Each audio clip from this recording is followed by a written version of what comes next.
Throughout my career, I had to compile reports involving consolidating data from subsidiaries. And in this example that I have 4 shops with sales data that are in a similar structure, as you can see. So the ask is to compile this in the consolidated sheet. So in the past, what I would do is, using the equal sign, I would go to every sheet like I'm doing now, and I would select the right cell.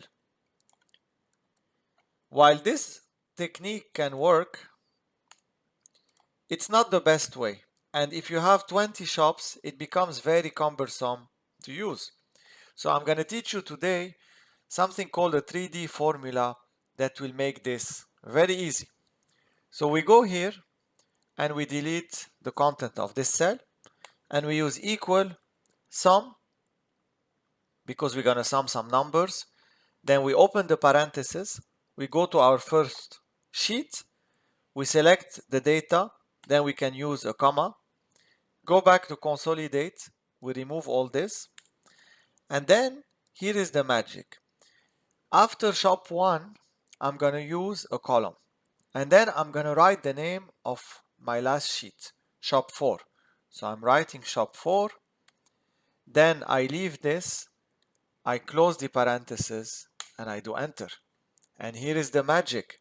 As you can see, it has summed the cell B3 of every sheet between shop 1 and shop 4.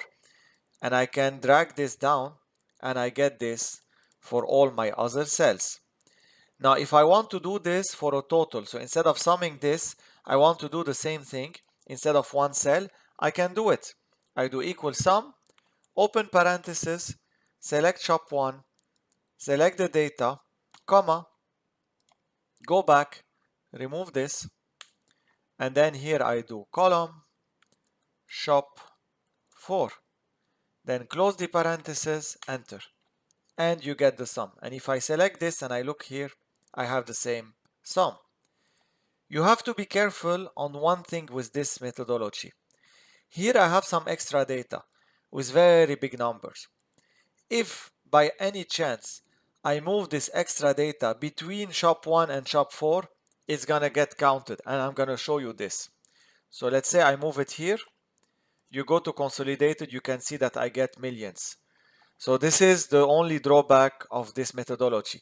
But the advantage of this methodology is that if you receive data from other shops, instead of going every time and adding everything in your formula, you just drag and drop the new sheet in the middle of your sheets, and then automatically the number will auto update. There is another thing that we can use that I'm going to show you a trick to do this. So let's assume that my sheets are like this. I'm going to put back the extra data, and I go here and I want to select my shops. So what I could do is the following. So we're going to remove this. We're going to do equal sum. I'm going to do, instead of shop 1, I'm going to say, let's select this, and I'm going to say star shop star, and that's it. So what this does, it understands that anything that has shop in its name, I need to sum it. So if there is something written before shop or after shop, doesn't matter. Here extra data is completely different. It doesn't have shop, right? And consolidate also. So when I press enter, this is the magic trick. Now Excel will automatically find out what are the sheets that it needs to sum. As you can see, it's doing shop 1 and shop 2, and then shop 3 and shop 4. Now if you add another sheet here, for example after extra, it's not gonna count it. You need to re-put the formula and press enter, and then the trick will work.